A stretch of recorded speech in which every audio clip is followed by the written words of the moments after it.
ಸ್ವಾಮಿಯೇ ಶರಣಮಯ್ಯಪ್ಪ, ಸ್ವಾಮಿಯೇ ಶರಣಮಯ್ಯಪ್ಪ, ಸ್ವಾಮಿಯೇ ಶರಣಮಯ್ಯಪ್ಪ. ಅಯ್ಯಪ್ಪ ಮೋಹಿನಿ ಪುತ್ರ ಪಂಪಾ ತೀರ ನಿವಾಸನೆ, ಏಳಯ್ಯ ಶ್ರೀಮಣಿಕಂಠ ಏಳಯ್ಯ ಬೆಳಗಾಯಿತು. ಅಯ್ಯಪ್ಪ ಮೋಹಿನಿ ಪುತ್ರ ಪಂಪಾ ತೀರ ನಿವಾಸನೆ, ಏಳಯ್ಯ ಶ್ರೀಮಣಿಕಂಠ ಏಳಯ್ಯ ಬೆಳಗಾಯಿತು. ಏಳಯ್ಯ ಏಳು ಅಯ್ಯಪ್ಪ ಏಳಯ್ಯ ಹುಲಿವಾಹನ, ಏಳಯ್ಯ ಕರುಣಾಮೂರ್ತಿ ಏಳಯ್ಯ ಬೆಳಗಾಯಿತು.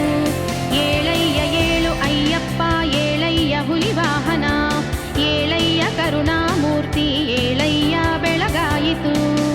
ಶ್ರೀ ವಿಷ್ಣು ಮೋಹಿನಿಯ ಮೋಹಕ ರೂಪ ತಾಳಿ, ತಾ ಬಂದ ವೇಳೆ ಶಿವ ಮೋಹಿತನಾದನಂತೆ, ಆ ಪುಣ್ಯ ಕಾಲದಲ್ಲಿ ಹುಟ್ಟಿದೆಯಂತೆ ನೀನು. ಅಯ್ಯಪ್ಪ ಸ್ವಾಮಿ ಶರಣಂ ಬೆಳಗಾಯಿತೇಳು. ಶ್ರೀ ವಿಷ್ಣು ಮೋಹಿನಿಯ ಮೋಹಕ ರೂಪ ತಾಳಿ, ತಾ ಬಂದ ವೇಳೆ ಶಿವ ಮೋಹಿತನಾದನಂತೆ, ಆ ಪುಣ್ಯ ಕಾಲದಲ್ಲಿ ಹುಟ್ಟಿದೆಯಂತೆ ನೀನು. ಅಯ್ಯಪ್ಪ ಸ್ವಾಮಿ ಶರಣಂ ಬೆಳಗಾಯಿತೇಳು. ಸಂತಾನ ಭಾಗ್ಯವನ್ನು ಕಾಣದೆ ಶೋಕಗೊಂಡ ಶ್ರೀ ಪಂದಳೇಶನಿಗೆ ಪಂಪೆಯ ತೀರದಲ್ಲಿ, ನೀ ದಿವ್ಯ ತೇಜದಲ್ಲಿ ಸಿಕ್ಕಿದೆಯಂತೆ ದೇವ. ಅಯ್ಯಪ್ಪ ಸ್ವಾಮಿ ಶರಣಂ ಬೆಳಗಾಯಿತೇಳು. ಈ ನಿನ್ನ ಕಂಠದಲ್ಲಿ ಘಂಟೆಯ ನೋಡಿದಾಗ, ಶ್ರೀ ಪಂದಳೇಶ ಮಣಿಕಂಠನ ನಾಮದಿಂದ, ನಿನ್ನನ್ನು ತಾ ಕರೆದನಂತೆ ಮಹೇಶ ಪುತ್ರ.